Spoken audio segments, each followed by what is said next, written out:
Why, hello there, old sports. While Deltarune obviously isn't finished yet as of the date of recording this, the game already does have a few standout boss fights that are notable for their difficulty. And while most of the hardest fights in the game so far belong to the Shadow Crystal bosses, even a few of the chapter end bosses also put up quite a bit of a fight as well. But thankfully, just as the enemies who stand in your way get stronger as the game goes along, so do the heroes that rise up to stop them. Throughout the game, you obviously get various items that you can use in battle to heal your party members to get rid of the damage that you've taken from attacks. And then also you can equip various weapons and armors to make your character stronger, and those armors also just give handy little bonus effects that can make the difference in the heat of battle. And to top all of that off, in between each chapter, you get a boost to your stats via a level increase, and while the boost to magic and attack can be helpful, what really matters is the extra health that you get. And while Deltarune is not like Dark Souls or other very notably hard games, choosing to use the right items or equipment for certain fights can make a very big difference. Two very obvious examples of this are using the Shadow Mantle for the fight with the Roaring Knight, and then using the Black Shard you earn from that fight to easily take down the Titan. But soon after the release of Chapter 5, I ran into a mild problem, that being that the game is too easy for me now. I have no-hit every boss in the game at least once, and some of them I have done multiple times, for fun. And so, as I thought of ways to make the game more difficult, I came to a realization. Some of the reason I was able to no-hit some of these fights is because I was able to ignore some of their more difficult attacks by simply having good enough stats to beat them quick enough. With a fight like Spampton Neo on the Snowgrave route, for example, he will start using his attacks later on into the fight, and some of those attacks will be very hard to dodge, especially compared to some of their earlier variations. But if you have a good enough weapon, you can ideally do enough damage to him before he even gets a chance to use those attacks. So I decided I was going to beat Deltarune without any equipment or weapons, because sometimes the extra stats you get from those are just too strong and they make some of the stuff too easy. But then I got a video recommended to me of someone doing exactly that, so I realized I had to step up my game. So the next step I decided was to make it so I can use no items in or out of battle. Which means I can't just speed through some of the darkness fights by using tension items, nor can I use healing items to heal my damage or revivements if I get swooned or knocked down, which will make things a bit harder, needless to say. But it wasn't enough. Now, to those who don't know, Undertale and Deltarune save files are incredibly easy to edit. There's little to no encryption on them, so as long as you have a basic text editor such as Notepad or something similar, you can just open up the text file, edit a few lines, and bada boom, you have new items, new whatevers. So I decided something. I'm going to not level up. And obviously that's not an option in the vanilla game. So I decided at the beginning of each chapter, on top of not allowing myself to use items or equipment, I would set my stats back to that of level 1, which means Chris will only have 90 health, Susie will only have 110 health, and Rousey will only have 70 health. On top of that, their attack will all remain the same, and so is their magic, which means Susie's Rude Buster will quickly become not very helpful, and Rousey's Healing Prayer will always heal a flat 35 HP. Now to put some stuff into perspective, at level 1 with no extra armor, Tenna does 59 damage roughly, which means that he can two-shot any of our party members, which obviously is a problem. And while he can't actually one-shot any of them yet, even though someone like Rousey can take most of that damage, he can't really heal himself back into a safe range very easily because of the limited healing. So, Tenna is roughly around the midway point of the game, and he's already almost one-shotting us. So I hope that kind of gives you some perspective on how quickly this challenge gets difficult. Now, I've been talking for about 5 minutes at this point and I haven't started the challenge, but I felt like all of this context was necessary to give before actually starting. But just to give a last little summarization, I'm going to be beating all 5 current chapters of Deltarune at level 1 with no healing items or equipment. And to quote Sisyphus Prime, "This will hurt."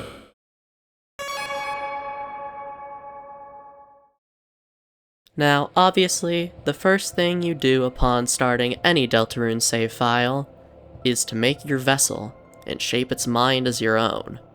And, yep, that seems right. That as well. Okay. Anyways, now that we're done setting up something that never becomes relevant again, we actually get to play the video game. Now, for what I hope are obvious reasons, I'm going to be skimming over most of the Light World sections for this playthrough, and that's if I even play through them at all. Because if you didn't know, once you replay a chapter after having save data for it, or like after you have save data showing that you've completed the file, usually somewhere near the end of the chapter, you can sleep and then skip the intro, which usually consists of the Light World, and then it kind of just gives you into the meat of the chapter. So again, I used that as much as I could, with a few exceptions, so I didn't really end up playing through lots of the Light World stuff because it's kind of irrelevant to the challenge. And then also, the other important thing of note is that for this playthrough, I'm also going to be getting all of the recruits and all of the shadow crystals that are currently in the game, just to make this challenge a little more challenging. Because if I didn't, I could just avoid most of the enemies and not interact with most of them. So I just thought this was an excuse to actually force myself to experience more of the game. Another fun fact about Chapter 1 is since the recruiting system was introduced in Chapter 2, no matter what you actually do in Chapter 1, at the beginning of Chapter 2 you will have all of the recruits from the Card Kingdom Dark World, and the in-universe reason for this is that Lancer pardoned all of your crimes with his kingly powers, but I guess for this run, it just gave me an excuse to beat the crap out of a bunch of Darkners because I wouldn't have to face any consequences for it. Now with all that being said, the first 5 minutes of the chapter, once we actually get through the Great Door, are pretty much irrelevant to the challenge, because that is all of the stuff before Sham's shop. And the thing about that is that that's the first place in the game where we can actually get any weapons or armor. So, before then, we're kind of just playing as the game intends us to play. And well, if you think I need to use healing items against a few Rudins, I feel like maybe you should have a bit more faith in me, but then again, I'm agnostic, so lecturing others on faith is probably not something I should be doing. On top of all that, obviously level 1 is where we're supposed to be at for this point in the game, and unlike chapters 2 through 5, attacking enemies doesn't make us stronger or anything. So, again, there's no way to actually influence our stats at this point in the game, so we're going to be at level 1 regardless. But even for the future chapters, I'm going to play Pacifist, just so I don't get any stat boosts, because I feel like that would kind of negate some of the point of the challenge, but we'll see. Now, I just realized the way I phrased that makes it sound like the challenge actually starts after we reach the shop, but the thing about that is that the 2 attack Chris could get, or the 2 defense either Ralsei or Chris could get from that equipment, is pretty much not relevant either. And if anything, since I don't care about whether I'm attacking or sparing enemies, the fact that Susie's chopping away at enemies just gives me a few free turns because she was saving some time for us. The Great Board goes exactly the same as normal, and K-Round goes down easily, and then once I reach the forest, I just save a little bit of time because I'm not going to get any of the items or equipment.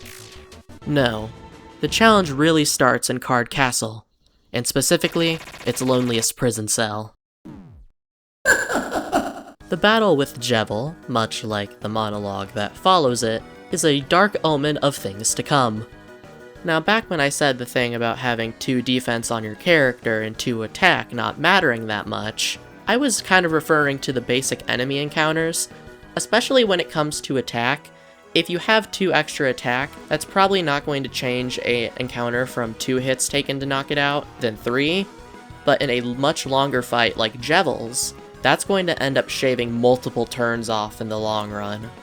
So if your whole party doesn't have any attack boosts from weapons, that's going to make the fight much longer than it probably should be.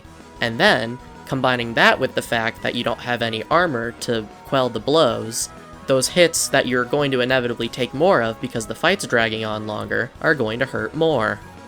With this in mind, I walked into my first attempt at the Jevil fight planning to defeat him with only violence, because the pacifist way of defeating him wouldn't care about our lower stats. and I figured if this was going to be the first roadblock of the challenge, might as well make it a notable one.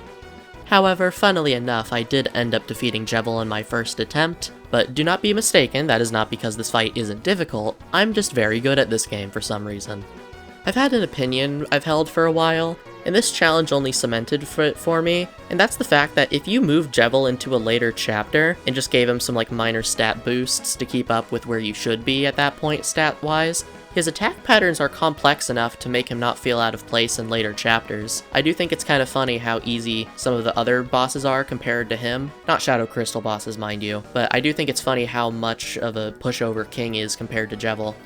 Now, as the first boss that actually put up any sort of a fight for this challenge, it kind of brought up some other problems that I would be facing much later in the challenge.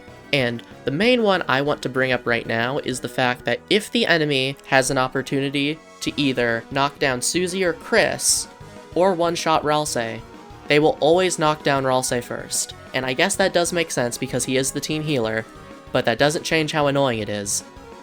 And the funny thing is that, I can't even be mad at it really, because I'm going after the support characters and the teams I fight in this game. So if anything, I'm kind of a hypocrite, but I just think that's kind of funny. But unfortunately, even if Ralsei's heal is pretty weak, being able to take one of your characters from one-shot range to two-shot range, or just straight up revive them if they only have a little bit of negative health can be invaluable in some later fights. So the fact that it feels like he always goes down first does feel quite devastating. On top of that, plenty of actions that we need to use to progress fights tend to be locked behind either having Ralsei or Susie and Ralsei. So Ralsei going down so often is even more of a problem. And honestly, that's why I wish you could fight more in some of the boss fights in this game. Because the funny thing is that, yeah, I might need all my characters to do actions, but everyone can fight, even if they're not doing that much damage, they're still making some progress. But I guess the S and R actions kind of make up for that later. It's just something to keep in mind for fights where you can exclusively win through violence. As I mentioned in the intro to the video, the longer fights drag on, the more we're going to have to see the boss's strongest attacks. And for some bosses, if we actually defeat them quick enough, we won't have to see their strongest attacks at all. But if we're fighting them with violence, like we are with Jevil and some inevitable later fights, we're going to have to see those really bad attacks a lot more because our damage is so low, because we don't have the stats to make up for it. As a matter of fact, the longer the fight with Jevil drags on, the more his attack increases, even if his defense decreases in turn, and he's more likely to use the attack Chaos Bomb, where he uses his little bullets from each of the 4 card suits. And even though it's not his final attack, Chaos Bomb is probably his most dangerous just because of how much there is to keep track of on the screen. And not only will we see it more because the fight drags on longer, but as I said, it's 3 times as likely to be picked from his pool of available attacks, which is not very fun. Regardless, I was able to defeat Jevil on my first attempt, even if I did walk away battered and broken. Unfortunately, this is not a mercy all of the bosses would be willing to show me. With the first Shadow Crystal claimed, we have now done everything we need to before fighting the final boss of Chapter 1. Now, as I said, especially coming after Jevil, King isn't very noteworthy, but he is the final boss of the chapter, so I do feel like I should talk about him regardless. The thing that I think is the most interesting about King is that this is probably the only fight in the game where Red Buster is extremely effective, because part of what makes Red Buster so powerful in this context is that after it applies all of the calculations it needs to do over attack and defense, it then adds a flat 90 damage onto the end of whatever you were going to do anyways. And in Chapter 1, when our stats are really low, that is an incredibly big difference. So it's good to use Red Buster. But even as early as Chapter 2, Red Buster starts to do less damage compared to Susie doing Rude Buster by herself. And again, if we were playing the game normally and had the rising stats from levels and then also had equipment on top of that, eventually we would get to a point where Susie doing a Red Buster with Chris wouldn't be as effective as just doing a normal attack with Chris and then a Rude Buster with Susie by herself. And I think that's why Toby stopped using it after Chapter 2, because the formula for it kind of has just become less effective, and something like Dual Heal becomes much more effective and is also more thematically relevant now that Susie is becoming a better healer. Now you can tell by the fact that I spent most of the section about King talking about something that isn't even unique to King, that I think this battle isn't very interesting for this specific challenge. But something I do think is incredibly funny is that even though I was basically going all out attacking as much as I could, the fight still almost ended normally before I was able to knock him out violence-wise, because after enough turns he'll go down regardless and the fight will end. I just think it's funny that since we're not using any additional equipment, our stats are so low that we almost weren't able to defeat him violently. Anyways, with all that being said, I've completed Chapter 1 of the challenge, to little surprise, hopefully. I'm sure everyone watching this knew this wouldn't be that hard. This was technically just a no equipment run, if anything, and that has obviously been proven to be possible, but obviously this is just important to set up to get a good perspective on how things will change going into. Now, upon starting Chapter 2 and getting out of bed, I immediately get right back into bed so I can skip all the way to the computer lab. And more importantly, this is the quickest way to get myself to a save file so I can save my game, close the game, edit my stats, and then reopen the game with level 1 stats instead of the level 2 stats I should have. For all future chapters, I made sure I would do this before I got into any combat encounters just to try to keep the challenge as, intact as possible. Because obviously this whole challenge is kind of nebulous in the sense that I have to edit my stats to even do this, but I just thought it would be better if I didn't get into any fights with my correct stats, quote-unquote. Just a reminder, even though I said this back in the Chapter 1 section, I'm going to be playing Pacifist from here on out when it comes to regular enemies, because obviously fighting them gives you a stat boost, and that would kind of defeat the whole purpose of the challenge, so we're just going to be playing Pacifist and trying to recruit as many enemies as we can.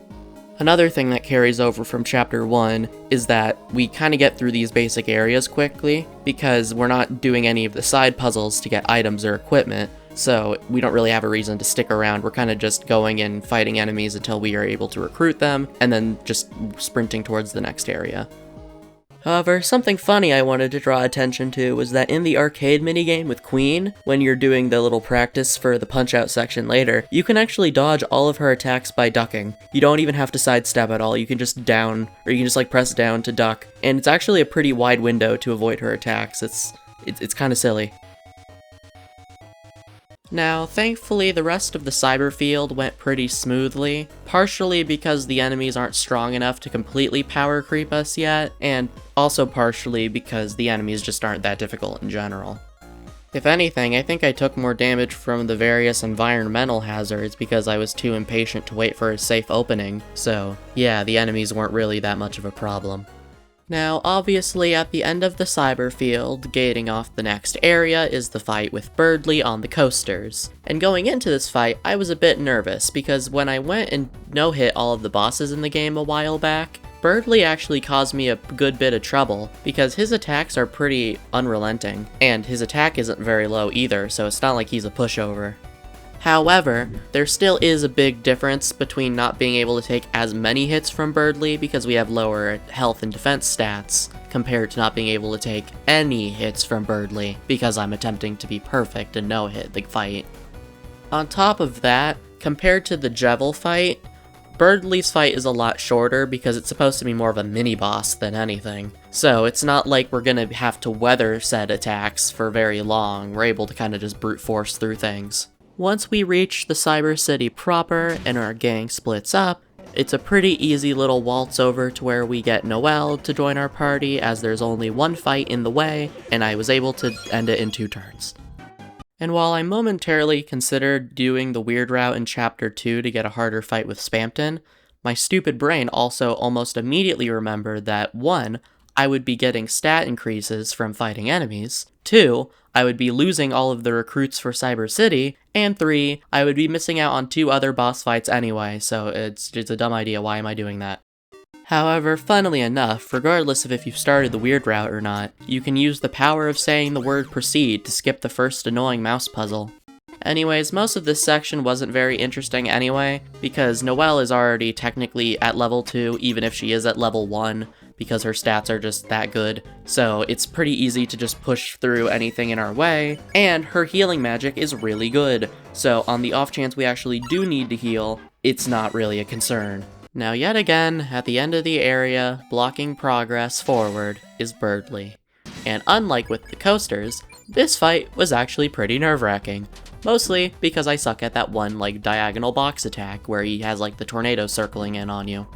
On top of that, only having 2 characters to soak up damage instead of 3 causes problems, and for some reason, I just felt like not using Noelle's healing magic, even though it's much better than Ralsei's. And then halfway through the fight when I tried to use the healing magic, I accidentally used Sleep Mist, after the enemies had already disappeared. Good job, me. However, victory is victory, regardless of if I almost died multiple times. Anyways, moving on. After some wheelin', dealin', and plot detail revealin', we join up with the rest of our party and complete the trek through Cyber City over to the Queen's Mansion, and after a quick breakout, we're left to explore the Pandora's Palace. But before actually doing any of that, I make sure to take one of the warp doors back to the dumps to make sure I can go buy the keygen from Spampton to save me a trip later so I can just get the disc in one fell swoop. With the keygen in hand, I was able to dive into the deepest part of the mansion's basement and then go down to unlock the little laser door thing. Now, I was worried about the trip back up, considering that little teacup section kills even very prepared players, but then I ended up getting through it with only 15 damage taken, so good job me, I guess. However, with that said and done, I returned back to the dumps one last time to upload Spampton into the disc, and return to the basement for the biggest challenge of the chapter.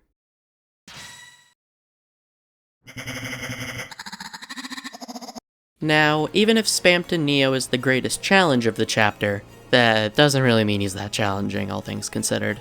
Now, something I think is really funny is that any perceived lack of difficulty for this battle might be completely my fault, because in between the release of Chapters 2 and Chapters 3 and 4, I had a lot of time to fight Spampton Neo, because I managed to download the Deltarune demo onto my school laptop, and what I managed to do there was that whenever I had any free time, I would load up my Weird Route save, and then fight Spampton all by myself with Chris. And honestly, I've probably spent at least a couple days worth of accumulated time just doing that.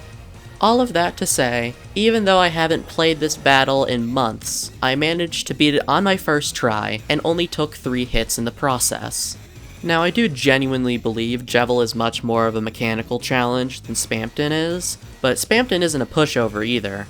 So, I just feel like I should point out that this fight was probably a lot easier than it could have been, due to the fact I've practiced this fight for lots of time. And to put some stuff into perspective, the thing that makes this challenge difficult at all is the fact that our lower health and defense values make it so we can make less mistakes overall during a fight, and our lower attack value means that sometimes these fights will have to be longer, therefore opening up more opportunities to make mistakes, and when we can make less mistakes, that means there's a challenge. But as I mentioned back with the enemies in the cyber field, even if our stats are lower than they should be for this point of the game, the enemies haven't really eclipsed us in strength yet. So that, combined with the fact that I've practiced this fight a lot, means that this was never really going to be a challenge. Not yet, at least. But perhaps I should be grateful, because even if Spampton didn't act as a roadblock, there would be many on the road ahead.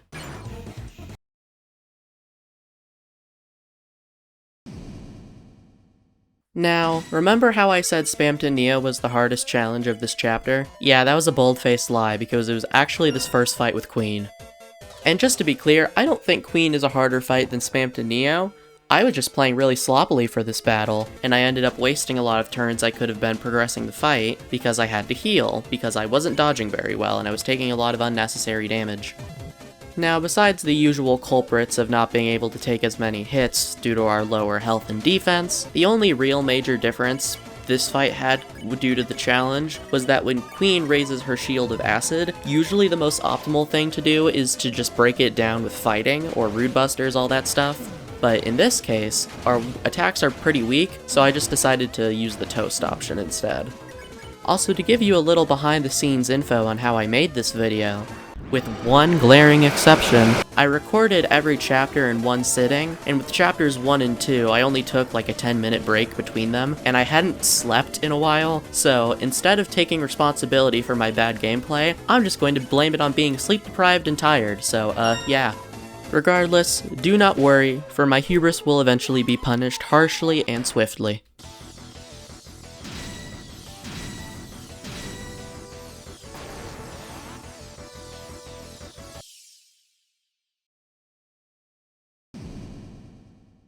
Now remember roughly 10 minutes ago when I stated that you could duck all of Queen's attacks in the punch-out section? You can actually dodge all of her attacks by ducking. Yeah, it applies to this too.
At the end of the day, Chapter 2 wasn't too much more difficult than Chapter 1, in some ways I even think it was easier, but maybe that's just because I have more practice with this chapter overall. Like I mentioned in the Spam to Neo section, I had a lot of time to play this chapter over and over, and get used to every enemy's bullet patterns. But moving forward, I won't have that to fall back on in the future chapters. So, with the end of Chapter 2, comes the beginning of... So, in Chapter 3, the place you can sleep to skip the first part of the chapter is if, before you move forward, you instantly go back to the couch you and Susie woke up on, you have the option to sleep, and then you wake up at the beginning of the first, game board that Tenna sends you to. The unfortunate thing about this is that if you even walk too far away from the couch, towards a save point, for example, the couch will start to walk away and can no longer be slept on again.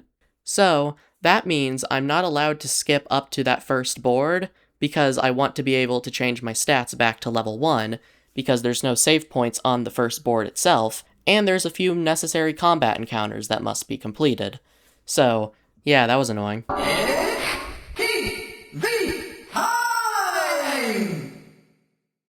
Now, with the actual game boards themselves, for some reason I kept going back and forth on if I wanted to try on them. Because yeah, technically, I was trying half the time to get an S rank, but then I thought about it and I was also like, what's the point of getting an S rank? The reward for S rank is to play a minigame that allows you to get the Shadow Mantle that makes the night fight substantially easier. But yeah, we're not using the Shadow Mantle, so there's not really a point of getting an S rank. But due to a combination of muscle memory and a high ego, I wanted to get an S rank regardless, just because I thought it would be cool to do for the challenge.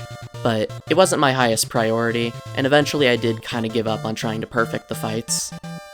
However, something important to note is in my second battle with the Shadow Men, I took one hit, and that did 49 damage to Chris, and while that isn't enough to two-shot Susie, it is definitely enough to two-shot both Ralsei and Chris, so the damage is already starting to get pretty high up there.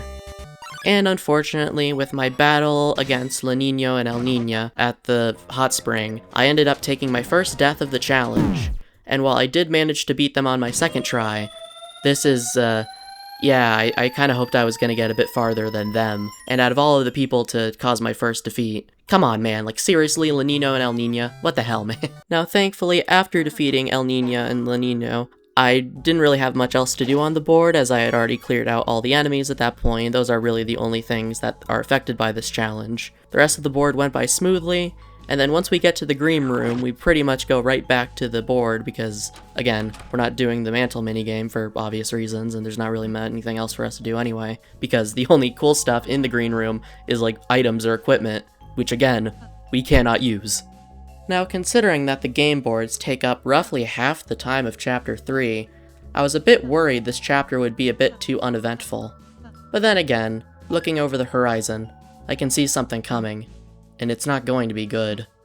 So, maybe I just hope for something eventful before the storm comes.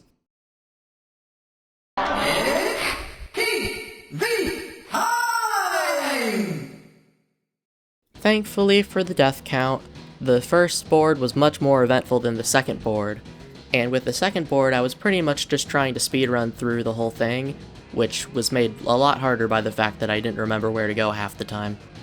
Also on top of that, even though I took a few hits here and there from the basic enemies around the board, the little green spring that Lancer digs through acts as an infinite source of healing for your entire party, so it was pretty easy to heal up after most battles. Really, the most eventful part of this board was the fight with the mini-boss version of Shutta, and the thing about this is that I almost died, and by that I mean Chris was the only one standing at some point, but I managed to get through it. And I would have gotten through it faster if I wasn't as bad as dodging, but for some reason, I am just incredibly terrible at dodging, specifically Shutta's attack patterns. It's almost comical. After completing the board, getting kidnapped, experiencing a crash out, second-handedly, and then escaping, we're let loose into the rest of the TV world. It wasn't very eventful. For some reason, it felt like the enemies were doing less damage to me than they were at the beginning of the chapter, and I guess my only guess while I was playing it was that maybe the code accounts for having lower health or something, and the lower your health value is, the less damage enemies do to you, and I'm not sure if that's actually even the case, but in the moment I was a bit worried that would apply to bosses and would make the challenge a lot less challenging. But that's something we can worry about later. Now, we fight Rule's card, and while the previous fight with him was so uneventful that I didn't even feel like mentioning it,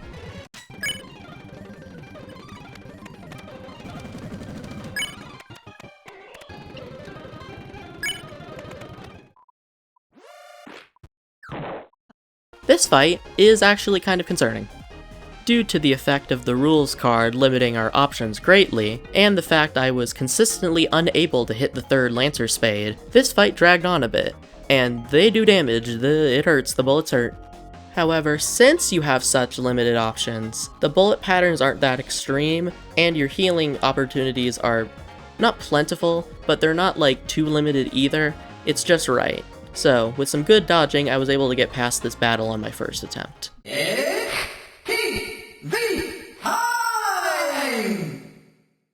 The same, however, cannot be said about Tenna.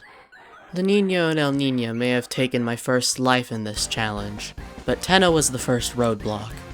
One very big contributing factor to this is the fact that, as I mentioned in the beginning of the video, Tenna does over 55 damage, which means he can two-shot any of our party members, including Susie.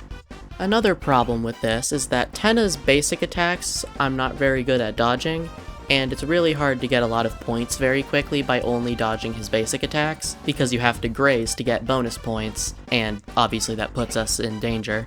So you might be saying, oh well, just use the minigame skills, because the minigames give you a lot of points pretty quickly, allowing you to end the fight quicker.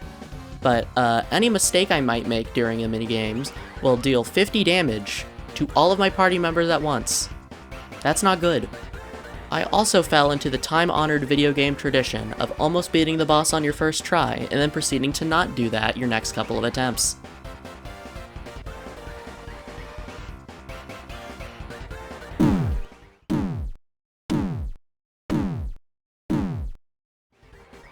However, after 5 deaths, I did manage to beat Tenna, even if the strategy I went into that final attempt with kind of fell apart near the beginning. My strategy I went in with was to try to play as many minigames as possible, because even if I was worried about messing up the minigames, I was at least getting more points than if I was going to get hit on one of Tenna's basic attacks. The guitar rhythm game minigame was really the only one I was somewhat consistently screwing up on, but I figured that was only one minigame, so it wasn't even always going to be rolled anyways. So I decided that if I was close to full health, I would try to do a minigame with Chris, Ralsei, and Susie, and then if I was damaged or at lower health, I would try to stall and heal back up to somewhat full, so I could continue playing minigames to get as many points as quickly as possible. As silly as this is to say, even if I died a few times, I really enjoyed this fight, Because first of all, the Tenna fight is just pretty unique due to the WarioWare gimmick. But also, I just feel like it's fun to play. Even the basic attacks, even if I suck at dodging them, I like trying to dodge them, I'm just bad at it. I hold the opinion that Tenna is one of the top 10 best bosses in Deltarune so far, and honestly, if I was going to get stuck anywhere, I might as well get stuck on a boss that I actually enjoy fighting. Actually, now that I think about it, all of the bosses I got stuck on were in my top 10 in terms of personal best Deltarune bosses, so I guess that's completely irrelevant. Anyways, moving on.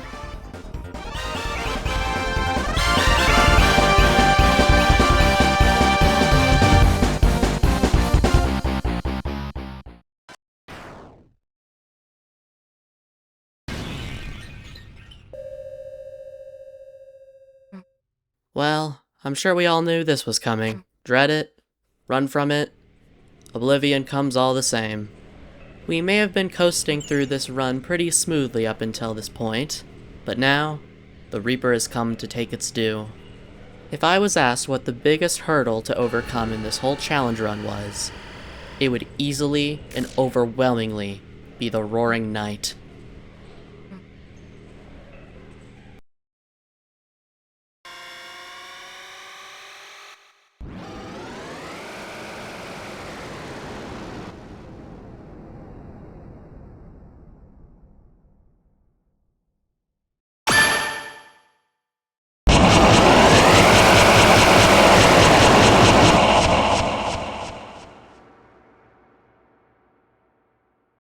I'm gonna be honest, I'm not sure how I'm going to start tackling this fight.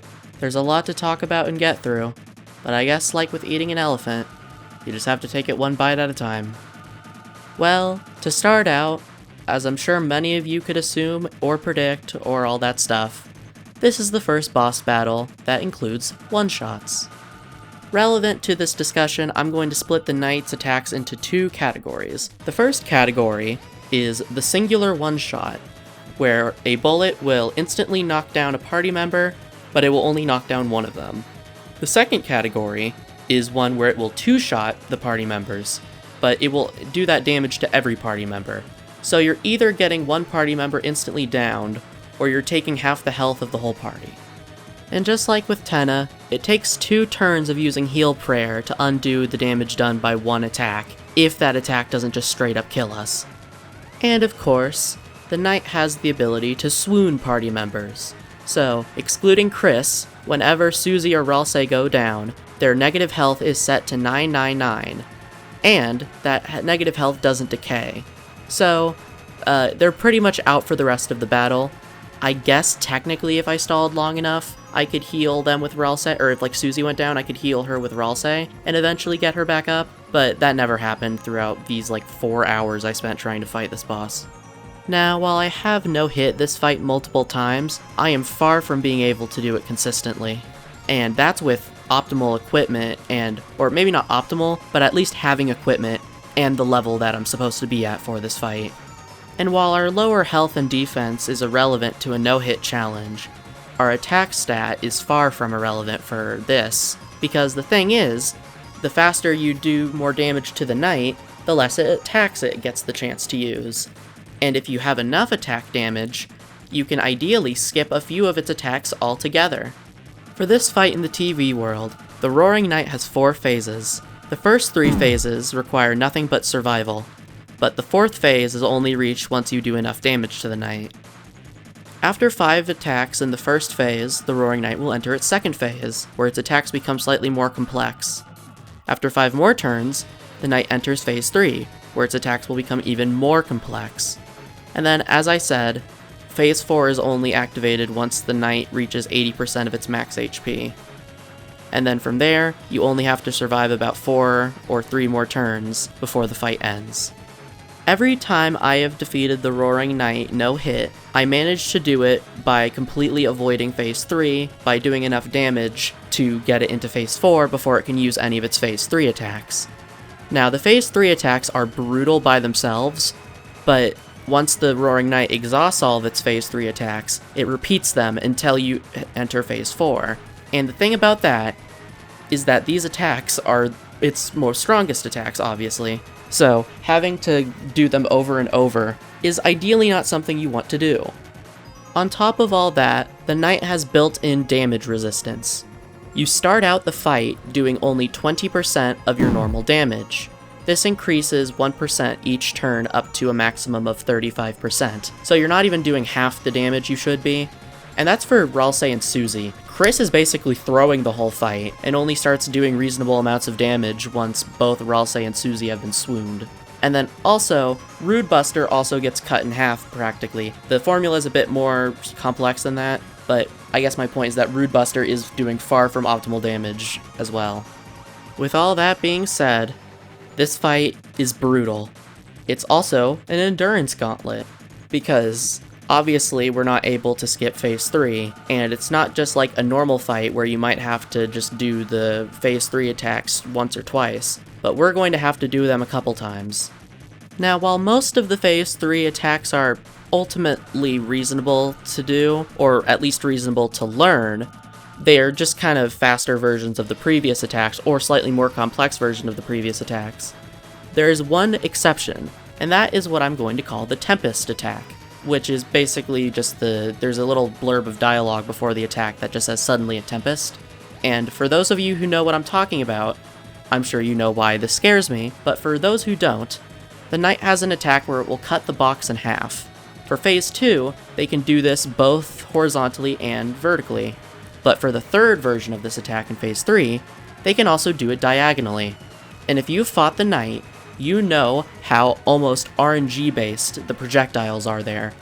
You have little to no time to react, and you need to move basically before you even get a chance to see what's happening.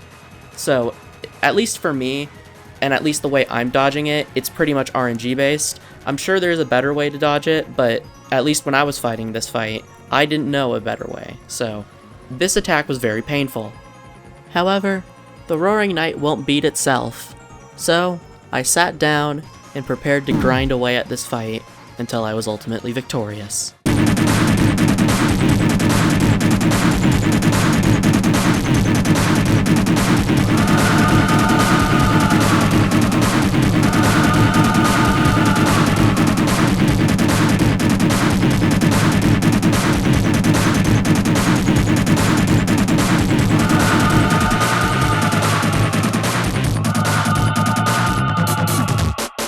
By the time of my final attempt and winning attempt on the knight, I had developed somewhat of a strategy.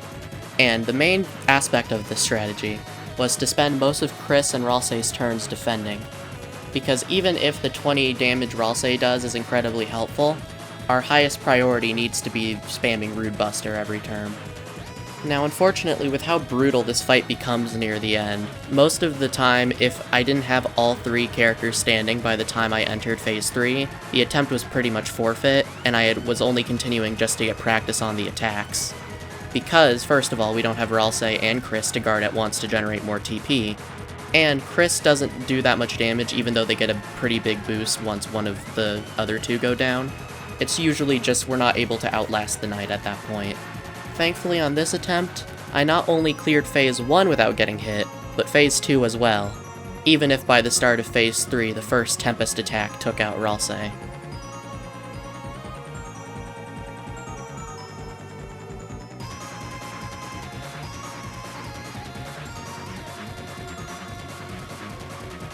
And unfortunately on the second Tempest attack, Susie fell as well.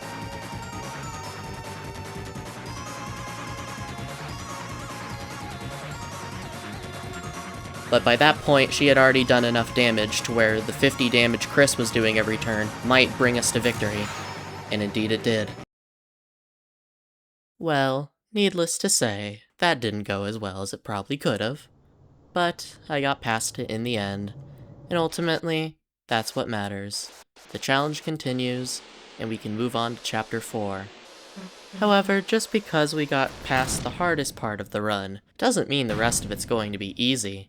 It just means we've gotten through the worst of it. But some things might get pretty close. I guess we'll just have to see.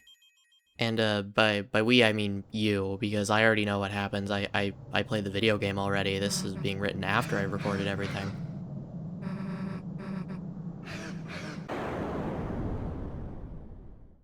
Well, after all of that night fighting, I think I deserve a reward.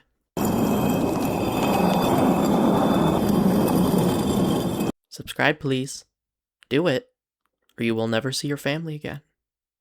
That's a promise.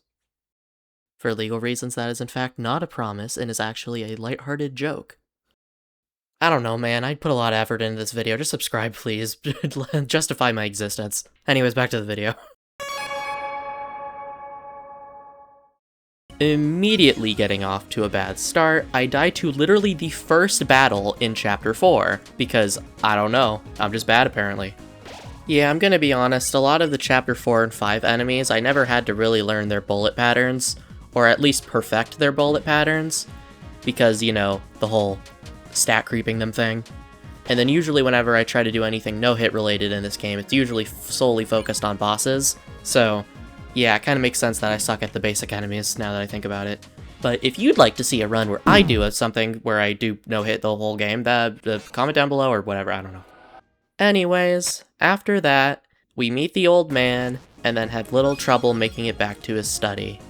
Because the enemies that were bothering me earlier have different attacks for this fight, so take that. And then also, I made sure to throw all of my money into a fountain, because it was not like I was using it for anything anyways. Anyways, after making a questionable financial decision to say the least, I end up running into Bibliox, which is the first basic enemy that can one-shot Ralsei. Uh-oh.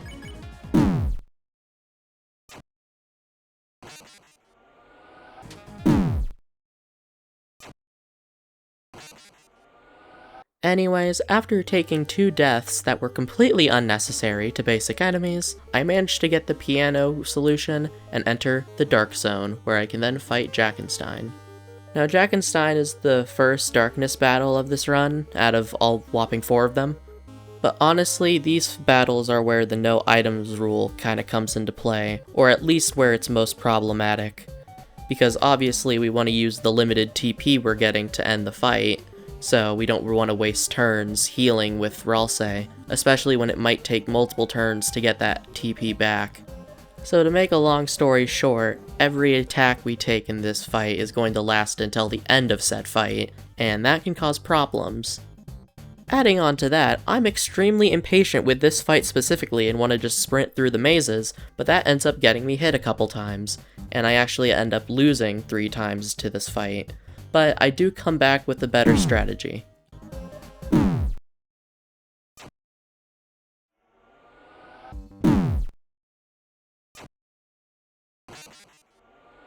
So something I realized after a couple attempts is that you get a tiny bit more TP when you attack compared to defending.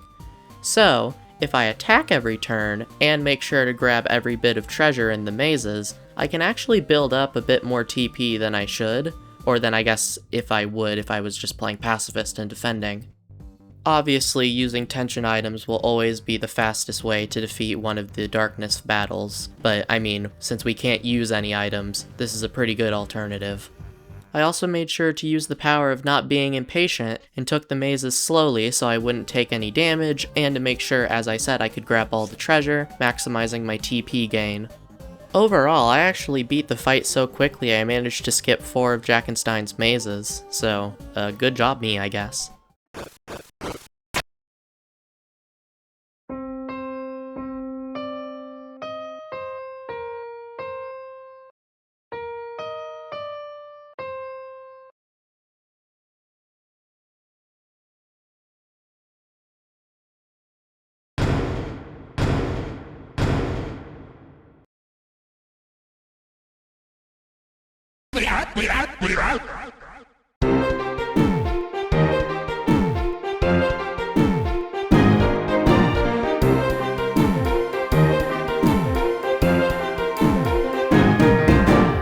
The Hammer of Justice was somehow simultaneously more and less difficult than I thought it would be.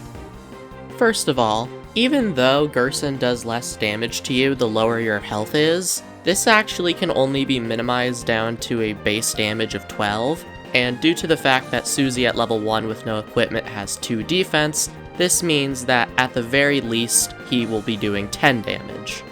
Now, usually Gerson's attacks also can't be below 5 damage, so I was expecting that even if we have 110 health, we should roughly have the same amount of health compared to a normal run, but due to the lack of defense, yeah, that's not the case, this is still bad. However, what did make this fight a lot easier than I was assuming it would be, is Susie's healing skills. Because while usually Susie's healing is both more expensive and less effective than Ralsei's, starting in Chapter 4 with OK Heal, it actually gets pretty good, surprisingly enough. Because the thing is, even if her healing will always cost more than Ralsei's, due to how the stats are laid out, her healing actually does more than Ralsei's in one turn, even if it is more expensive. So if we have an abundance of TP and need the health, her healing is actually the better option. Then on top of that, for specifically the Hammer of Justice fight, her healing magic scales a little worse off of her magic stat, but has a higher base health that is added on the end of it. And since our magic stat is trash, that extra health we're getting from it is actually really helpful here. So ultimately, my basic plan for this fight was to Rude Buster when I was close to full health, heal when I wasn't, and then when I needed TP, I would just attack, because I need the stars to progress the fight, so the only time I actually defended was before the final attack, because at that point the fight was pretty much just down to if I survived or not. Honestly, Gerson was a really fun battle for this challenge. Not too hard, not too easy. Thanks, old man.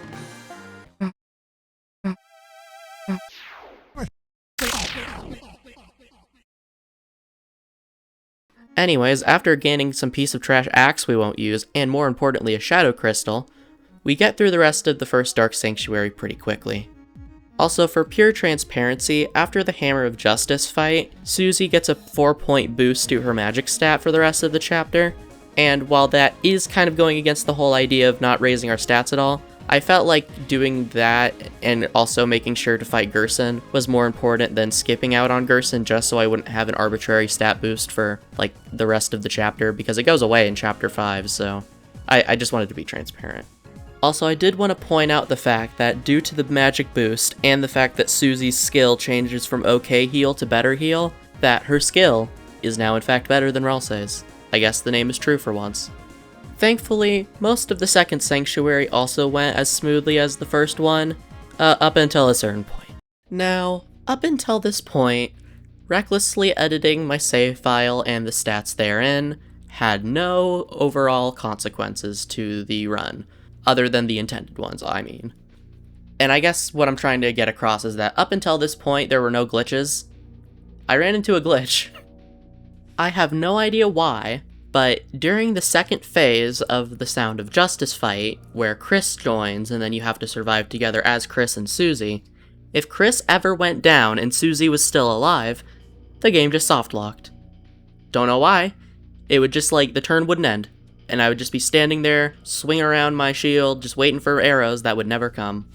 So I decided that any soft lock, as well as game overs, would be added to the death counter, which gave me an increment of 5 more deaths to add. So on top of the anxiety that the game would soft lock randomly, I decided that I would try to end the fight as quickly as possible. Now, usually, to end the fight, all you need to do is just outlast the Sound of Justice's attacks, but once Chris joins the battle, you can actually end the fight a little early if you use Susie's healing skill, because it kind of just skips ahead to the point of the fight where she would use it on her own. Now, thankfully for our tension-gathering efforts, even though this is classified as a darkness battle, the amount of tension you get from blocking the bullets isn't any different than the fight with Gerson, which is not in deep darkness. So, when you block an arrow normally, you get half of 1% of a tension point. However, if you block it right before the arrow would hit you, and the shield sparkles, you get a full 1% of tension. And on my 6th attempt at the fight, I managed to block well enough to harvest enough TP to end the fight early, and to exit the second Sanctuary. However, I would like to point out that even if I only died 5 times, this whole section took me like 40 minutes, it was awful. Anyways, the majority of the third Sanctuary was even less eventful than the second Sanctuary.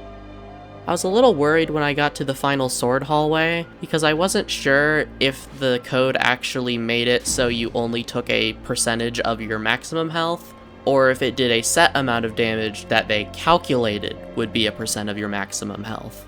But thankfully, I actually managed to get through it, so crisis averted, I guess. A crisis that was in fact not averted was when I had the idea to kill one of the Titans spawn and purify the other, just to see if anything would happen. I knew it wouldn't, but I tried to do it anyway. It was a bad idea, and I'm sure some of you can even assume why.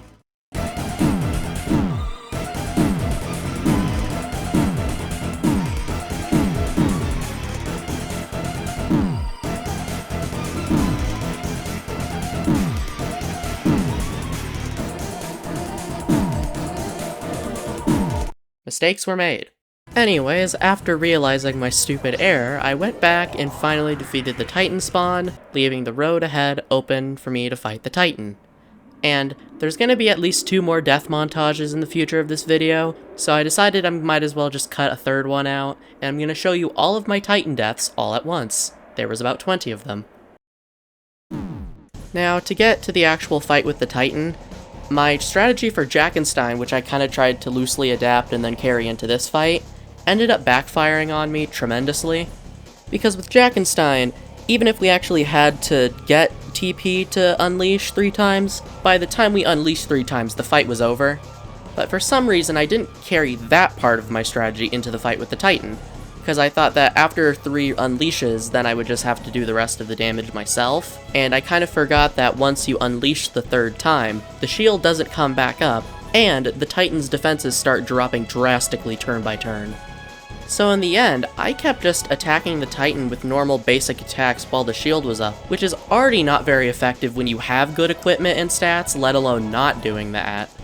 But the problem with that is that it kept dragging on the fight longer than it should have, because part of me was worried about its phase 3 attacks, because they can be pretty overwhelming, or nigh impossible to dodge if you're not using the Brighten action, which I didn't want to do because I wanted to get as much TP as possible. But the problem is, like I said, since I forgot about the fact its shield doesn't come back up, I forgot that it just does some more of like the Darkness Orb attacks from its face. All of that to say, I'm so used to this fight being a complete pushover due to having the Black Shard, so I tried to overcorrect and thought I would have to do a bunch of damage in between the phases where its shield is down, which then made the fight a lot more difficult than it really needed to be, so joke's on me, I guess.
Okay, so needless to say, Chapter 4 was a bit of a doozy, and Chapter 5 was also interesting. Now, I'm just going to be upfront and tell you the stats right now. It took me a little over 4 hours to beat Chapter 5, and I died 55 times, which is funny because that's only 1 less than Chapter 4. Now, out of the roughly 4 hours and 15 minutes I spent playing Chapter 5, only an hour and 30 minutes were done on anything other than the pink fight and flowery fight. Everything else was fighting them. So to phrase it another way, I spent more time fighting pink and flowery than I didn't. Now I apologize for skimming over a lot of the stuff that isn't related to pink and flowery, because honestly it wasn't that eventful. I've been playing Chapters 5 a lot, so I think I have a lot more built up muscle memory, or at least recent muscle memory for a lot of the basic fights here, and then on top of that, a lot of Chapter 5 is made up of the platforming sections, which isn't affected by our stat change at all. Again, I apologize as well because this video is kind of starting to get really long, and I don't know if this video is going to do very well because it's so long. So I'm also starting to get burnt out on this video, so to make a long story short, I'm just going to talk about Pink and Flowery, because I think those are the only interesting parts of this chapter, at least to me. Now, the fight with Pink made me very upset, and you want to know why? Because just like the Knight, I have no-hit Pink multiple times because I just think this fight is fun. And unlike the Knight, who is affected by our lower attack, Mew Mew can only be defeated passively. Which means, ideally if we don't get hit, our stats shouldn't fucking matter. So, just no-hit the fight like you've done multiple times previously and it will be easy. I then proceeded to die 13 times. However, even if I wasn't able to no-hit Pink again for this challenge, I still know how to dodge her attacks very well, and I was consistently getting past phases 1 and 2 without ever getting hit. And even on my winning attempt, when I got hit my first time, it was on the last attack of phase 2 because I was being dumb.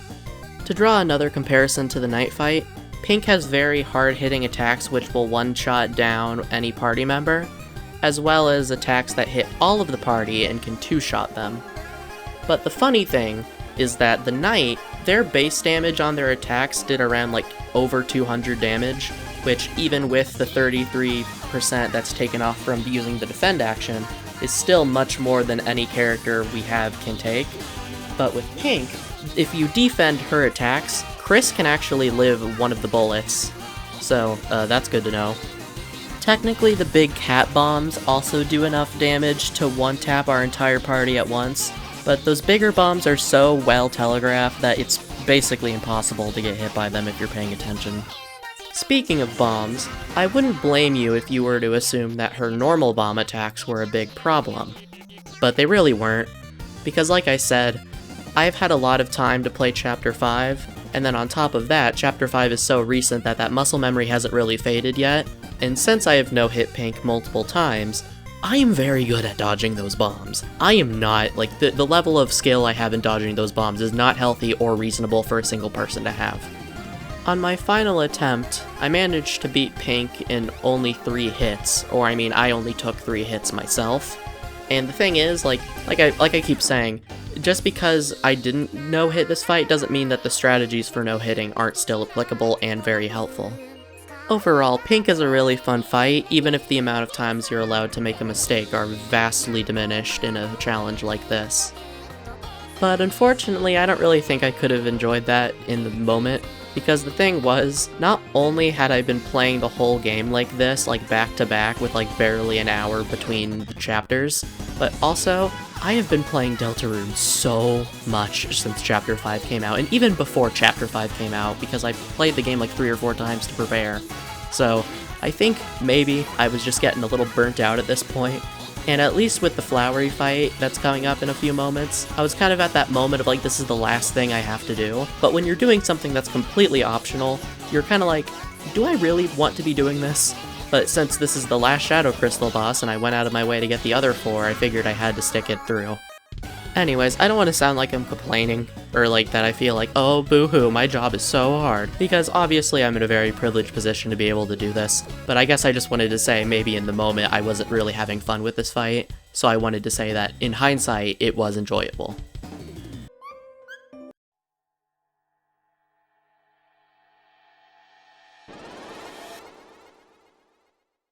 Flowery. Flowery was an incredibly difficult boss fight, I'm gonna be honest.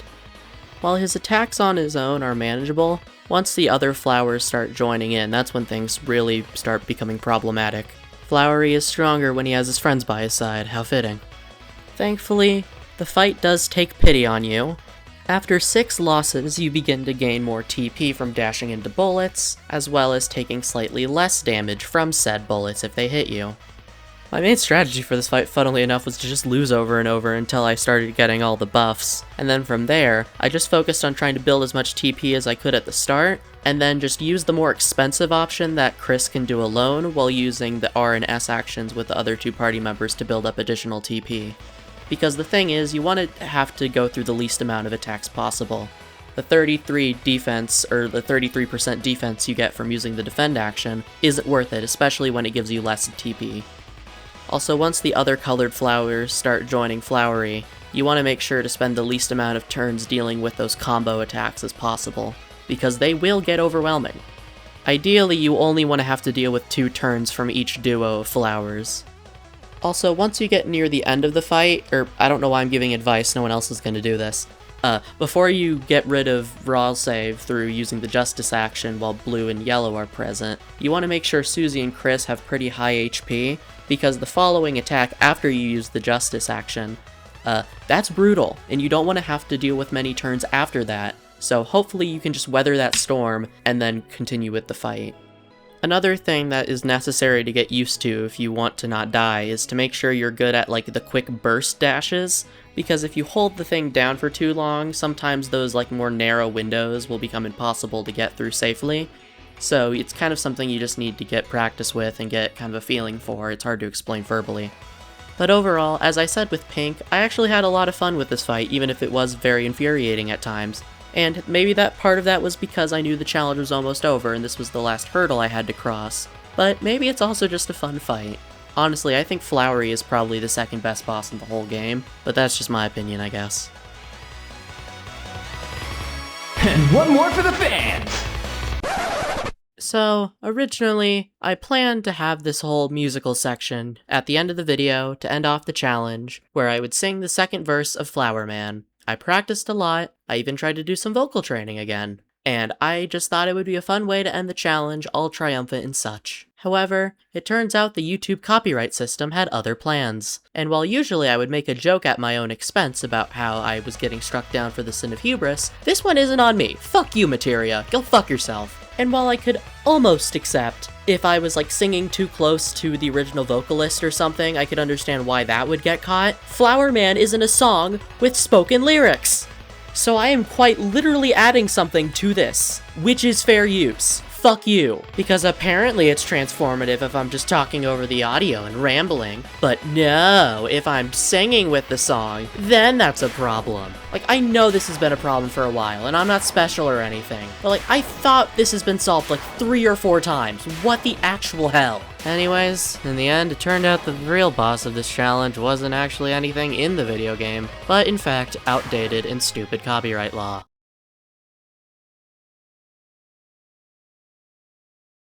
Like with most things, my first instinct is to put myself down, to diminish my accomplishments, and assume that it wasn't even impressive or it was just bad outright. But you know what? I'm proud of myself. I stuck through this whole challenge, and I even ended it off with a singing section. I don't know why I did that, but I did it regardless. Anyways, with all that being said, the challenge is complete. I think I had fun doing this. Near the end I wasn't sure, but again, I'm not sure if that's burnout or if it legitimately got too hard near the end. But I did it anyways. That's what's important. And it's almost like this moment of not being mean to myself for no reason is changing me.